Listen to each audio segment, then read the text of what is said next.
The year was 2020. The COVID-19 pandemic had completely ravaged India and the world.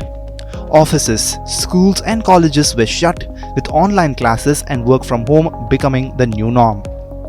Seeing all of this, Praveen, an engineering graduate from Bengaluru who had plans to study abroad, decided to do a course online. He saw a couple of ads of edtech companies offering courses at steep discounts and decided to enroll in one of them. Now, after 2 years, with schools and colleges reopening across the country and the world post-COVID, Praveen decided to opt out of the course.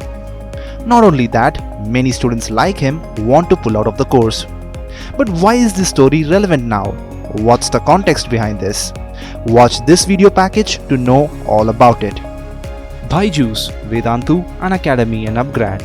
These are some of the names that were trending in 2020-21 when the world was battling COVID-19. Riding on the wave of study at home and e-learning, these edtech startups raked in some huge profits. Not only profits, even valuations and fundings too skyrocketed during the same period. According to a report by PricewaterhouseCoopers, fundings for startups touched $7.8 billion in the second quarter of the calendar year 2021. This figure jumped to $11.3 billion in the first quarter of the current calendar year.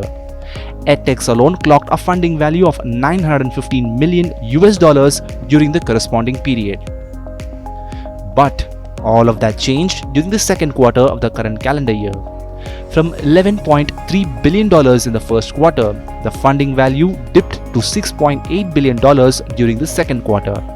This is a decline of almost 50%.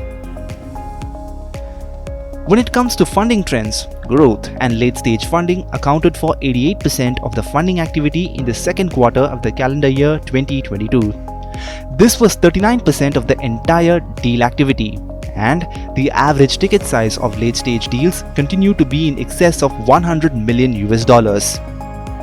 While growth stage deals continued to decline and was at $44 million during the second quarter of the calendar year 2022. On the other hand, early stage funding rounds worth $807 million were done in the second quarter of the calendar year 2022, which was marginally higher as against the first quarter of the calendar year 2022. Edtechs suffered a major blow as the funding declined by $459 million to $456 million in the second quarter of the current calendar year. During the third quarter of the current calendar year 2022, the average ticket size slumped across all funding stages, with late stage seeing the biggest fall of more than 70% from $142 million in the third quarter of 2021 to $42 million in the third quarter of 2022. This is as per a report from Traction. It added that investors are not willing to make large investments until economic conditions stabilize. Back in 2020-21, edtech companies managed to mop up funds across stages from pre-product to late stage. As per FinTracker's report, around 17 edtechs including Byju's, Upgrad, Teachment, ClassPlus, Leap, Quizzes, UFS Learning, and Leverage Edu scooped up 2 or more than 2 rounds in 2021. But that number has dwindled to 0 in 2022 till date. Though the pandemic came as a tailwind for Indian edtechs, the reopening of schools and colleges and accompanied by the funding winter amidst global slowdown became a double whammy to the sector.